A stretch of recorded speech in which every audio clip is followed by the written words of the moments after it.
Thank you, and thank you, Scott and the team, for inviting me here today to speak on the Medicare basics. Like Andrea said, I lead the Medicare agency for the Minnesota Credit Union Network. We offer these services to credit union members and really anybody who needs help with Medicare. The Minnesota Credit Union Network is a nonprofit advocacy group for credit unions in Minnesota, so we're a little different than other Medicare agencies. Any profits we make go back into doing advocacy work for the credit unions in Minnesota. Also, I've been doing this for 17 years, as Andrea said. If you have any questions as we go through these slides and explain things, feel free to raise your hand and ask as we go along if you want to. So with TrueLink Medicare Advisors, there's never a cost for our services. If you decide to sign up a Medicare insurance plan through us, we get paid a commission by the insurance carrier, and that commission is basically the same no matter which insurance carrier you go with. We're here to provide education and to be an advocate for you throughout the year. If you have an issue with something you had a copay that the insurance carrier said they didn't cover when you know that it does, we're here to help you talk to the insurance company to get that straightened out. We do that quite a bit. And then every year, if you're one of our clients, we take a look at your plan to make sure that what you have this year is still going to be the right option for you for the next year. So there's two parts to original Medicare that you get through the government. There's Part A and there's Part B. Medicare Part A, you don't pay a monthly premium for that. Medicare Part A is what provides coverage for hospitalization, skilled nursing, home health care, and hospice. Medicare Part B, which if you want to go on to either a supplement or advantage plan, you need both Medicare Part A and B. Medicare Part B does have a monthly premium. This year, that's $185 a month for most individuals. And Medicare Part B is coverage for doctors, specialists, outpatient, ambulance, all those types of things. That $185 monthly premium is projected to increase next year, probably no surprise there.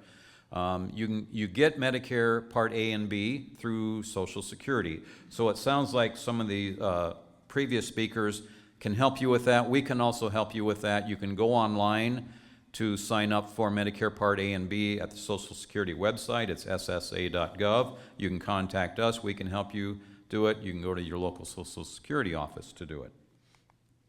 There are things original Medicare does not cover once you go on to Medicare. If all you have is original Medicare, Parts A and B, you're not going to have any coverage for dental, vision, hearing, prescription drugs. There's just a lot of things they don't cover. And if you just have Medicare Part B, you're going to have a hospital deductible upwards of $1,700 if you have a hospital stay. You'll have a deductible for your doctors, and then you're going to pay 20% of whatever the bill is. So it's a good idea, once you're on Medicare, to have some sort of supplemental coverage, and we're going to go over those in just a moment. There's different enrollment periods. The first enrollment period is your initial coverage enrollment period. It's a 7-month window based around your 65th birth date. It starts 3 months before the month you turn 65, the month of, and 3 months following. So you have that 7 months. If you're going to be retired at age 65, this is when you want to enroll in Medicare Part A and B. If you're going to continue working, and maybe you have a spouse that's age 65, if you're both on your employer plan, well, in traditional, it may be a little different in your situation, but you can delay enrolling in Medicare Part B until the point of retirement if you're going to work beyond the age of 65. Once you are ready to retire, 2 to 3 months before you're going to retire, you're going to want to enroll in Medicare Part B. You'll want to enroll in Medicare Part A also if you haven't already done that. It sounds like for most of you, you will have done that if you're 65 or older and still working. But 2 to 3 months before you're going to retire, you want to enroll in Medicare Part B. There is a form that you would need to fill out once you do apply for Medicare Part B if you've worked beyond the age of 65. So you do not have to fill the form out. We're going to come to that slide in a moment. You don't have to fill that out when you turn 65 if you're enrolling in Medicare Part B. If you're 66 or older and enrolling, you will. And you will either get your employer to fill out that form for you. I'll have a picture of it. Either your HR department or one of Wilson McShane or the other group will do that. Not sure who handles Central States, but between them and us, we can help you with that. Then every year, once you are on Medicare A and B, and you're on a Medicare supplement or Advantage plan, also there's something called Medicare cost plans for those of you up in the Duluth area, St. Louis County, Lake County, Carleton County, some of those. We have what's called Medicare cost plans. Not every county in Minnesota has those. There's only 21 counties that do. They're great. They're kind of a hybrid between a supplement and an Advantage plan. But every year you can take a look at your plan options. Prescription drug plans can change from year to year, and Medicare Advantage plans can change from year to year. So we help review that for you if you are a client to make sure that the plan you have this year is still going to be the right option for you for next year. If it's not, we're going to advise you on what will be. And then if you are on a Medicare Advantage plan, such as the Humana plan that was talked about, every year from January 1 to March 31st, you still have one more option. If you don't like your Advantage plan come January for whatever reason, you have one more option to switch to another Medicare Advantage plan. If you delay your Medicare benefits, so if you work past the age of 65, we can help you compare your Medicare costs to what your costs would be if you stayed on your employer plan. It looks like for most of you, from what was said earlier, you're better off staying on the employer plan. Your employer plan would need to be deemed creditable by Medicare. And if it didn't look like those plans had health savings accounts, so that really wouldn't apply to you. But if you are contributing to a health savings account or an HSA account, you do not want to apply for Medicare Part A. If you did, you could no longer contribute to your HSA account.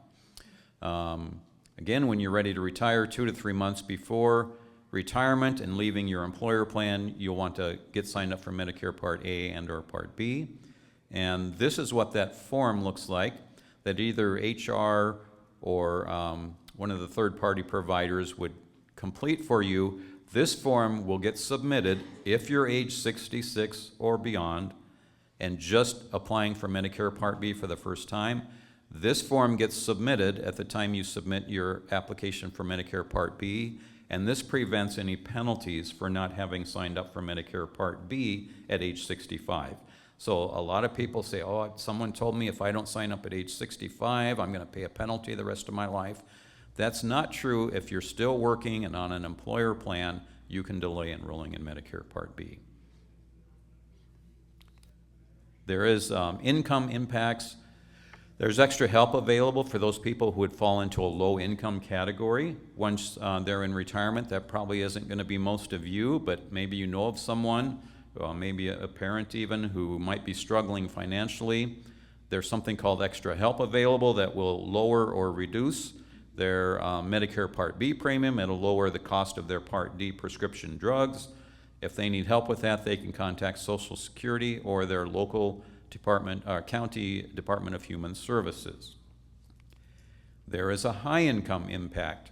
So if any of you are going to be in the high income category when you retire, it's called the income related monthly adjustment amount. And every year, Social Security works with the IRS to look at your tax returns from 2 years ago.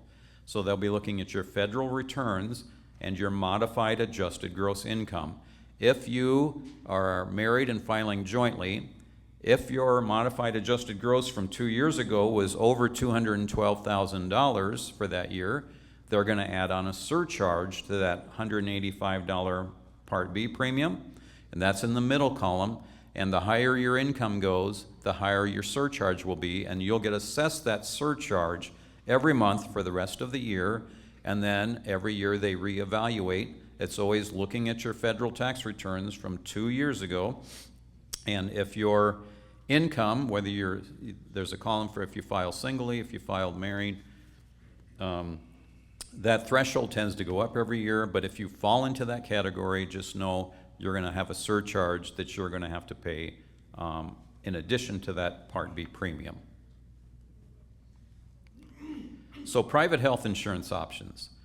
In Minnesota, there's what's called supplement or Medigap plans. There's Part C Medicare Advantage plans, also Medicare cost plans, And then there are standalone Medicare Part D prescription drug plans. I'll go over each of these. Most of the country with Medigap plans, they're called Plan F, Plan G, Plan N. We don't call them that in Minnesota. They're called Basic, Extended Basic. Some companies have a copay plan, high deductible plan. The nice thing with most Medigap plans is there's no networks of doctors. You can go to any doctor that takes Medicare.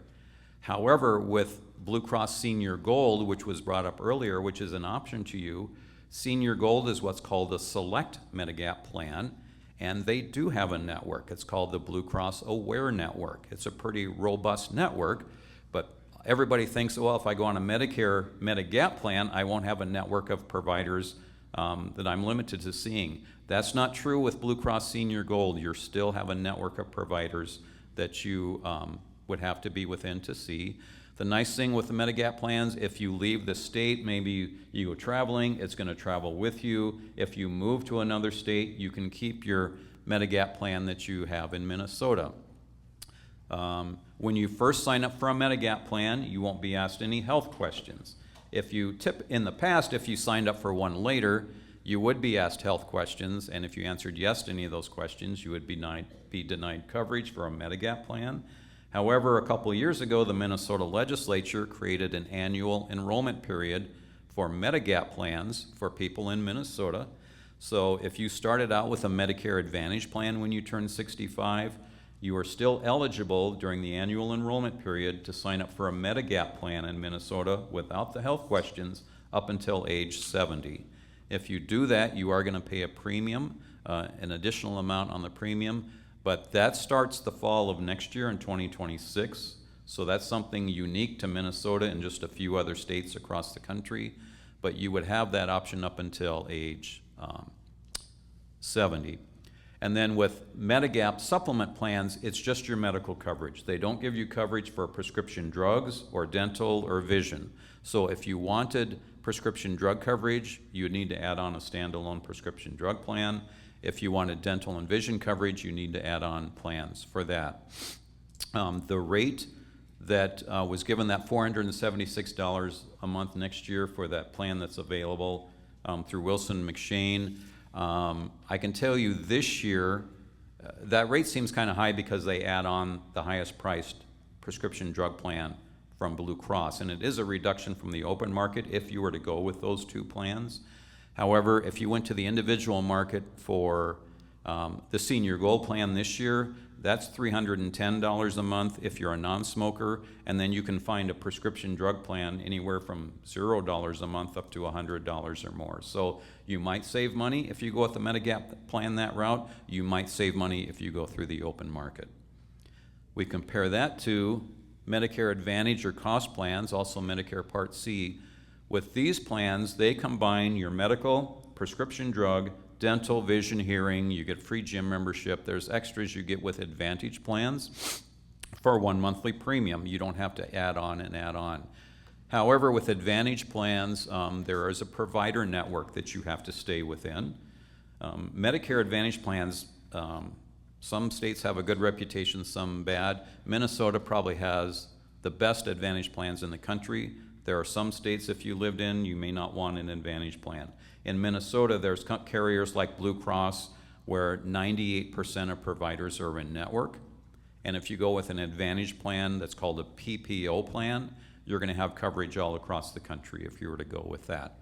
Doesn't mean that's what's best for you. If you choose to meet with us, I should have said, if you got this handout when you walked in, there is a card inside of there. If you fill this out, if you have an email address, if you write it down, if you want to meet with me, fill this out and make sure I get it before I leave. You also have our contact information. You're not required to fill this out. But if you want to meet with us to look at your options and review the coverages between the two, fill that out or contact me before you leave today and we'll help you with that. But with Advantage plans, again, if you have a PPO Advantage plan, you don't need a referral to see a specialist. You'll have coverage nationwide.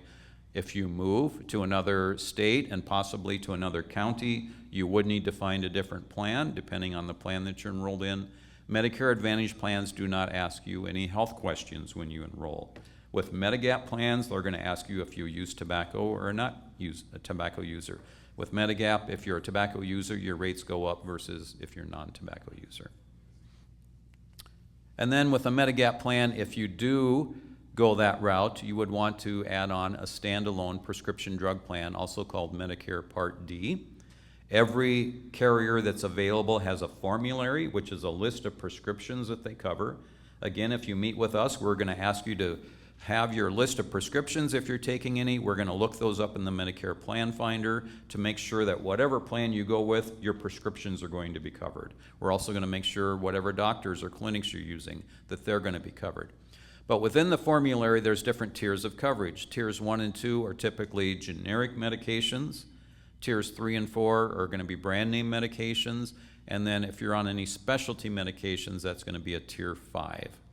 If you do not enroll in a Medicare Part D plan when you're first eligible, meaning when you leave your employer coverage, if you're 65 or older, there is a late enrollment penalty you'll pay at some point if you do enroll in a Part D prescription drug plan.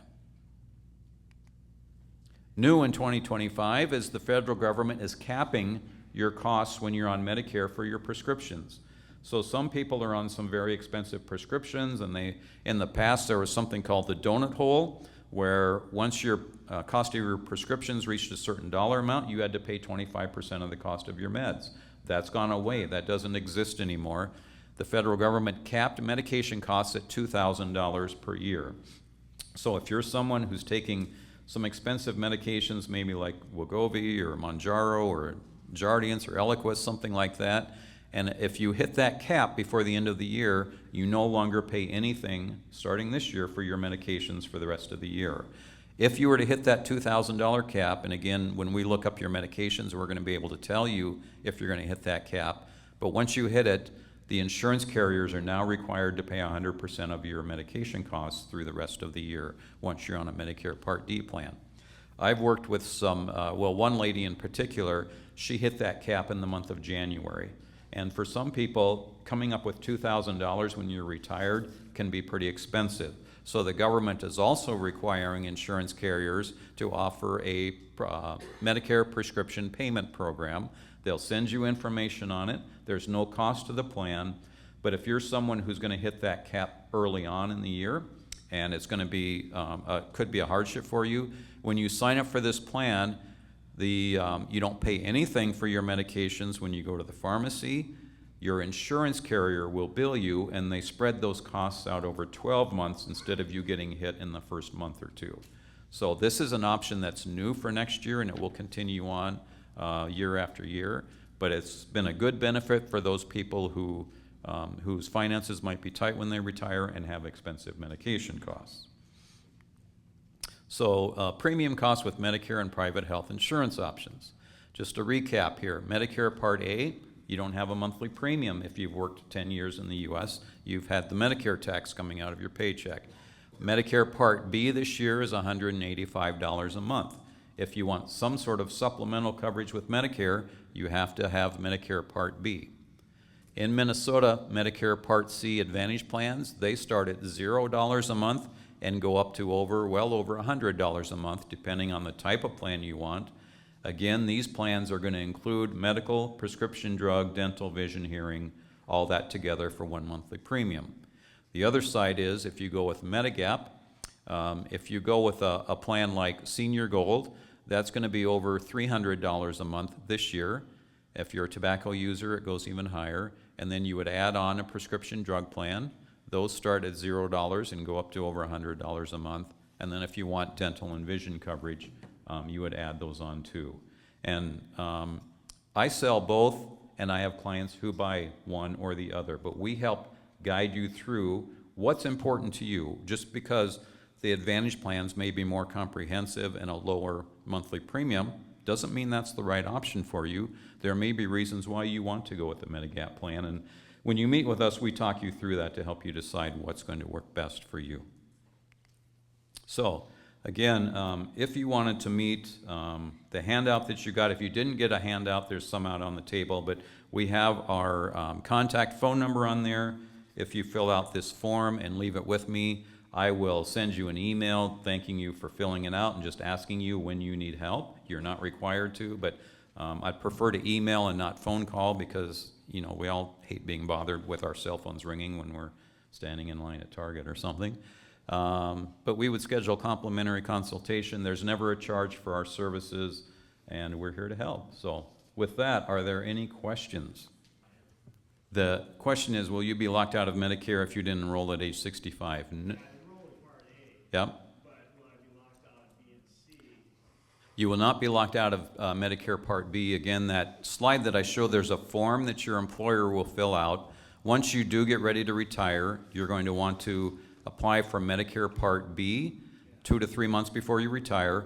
And then when you submit that Part B application, you include that form from your employer that verifies you had employer coverage, and that prevents, it doesn't lock you out. You're able to get into Part B, and you're able to do it without any penalties because you didn't sign up at age 65. Yep. So if you're a snowbird, most of the plans are going to cover you anywhere from 6 months to 9 months if you're away from Minnesota. Medicare cost plans that are available up in the Duluth area, they're great for snowbirds because once you're outside of the Minnesota network, they act like a Medicare supplement plan where anybody who accepts Medicare will cover you, so they'll cover you all across the country. And if you move with a Medicare Advantage plan, if you move outside of Minnesota, you'll need to find a plan available in the state that you move to. And possibly if you move from one county to maybe you move from St. Louis County down to Hennepin County, you'd find a plan that's available in that county. If you have a Medigap plan, that's not an issue. It doesn't matter where you live. The downside to Medigap plans in Minnesota is we have some of the most expensive Medigap plans in the country. So if you move to Wisconsin, the Medigap plans over there are about half the price that they are here. You wouldn't lose your plan, so that doesn't mean you could just go sign up for a Medigap plan in Wisconsin. If you had a Medicare Advantage plan in Minnesota and you move to another state, you can sign up for a Medigap plan in that state you move to without being asked health questions because you're going to lose your plan against your will because you moved. The question was, is there a month when you move or a snowbird? Yeah, so once you notify Social Security Administration that you have a new address in another state, you have 60 days to find a new plan. Okay, but what determines your residency? It's where you're the legal resident. So if you live in Minnesota 6 months, you live in Florida 6 months, you have to choose which one of those two states is your legal residence. Yes. 6 months. 6 months. Good question. Are these Medicare payments taken out of Social Security, or do you make them separately? So if you're collecting Social Security, once you sign up for Medicare Part B, that Part B premium will come right out of your Social Security check. All the insurance carriers are required to allow you to have the monthly premium for whatever plan, supplemental plan you choose, to either come out of your Social Security check, or you can get a monthly bill, or you can have it come out of your bank account. Thank you for your time.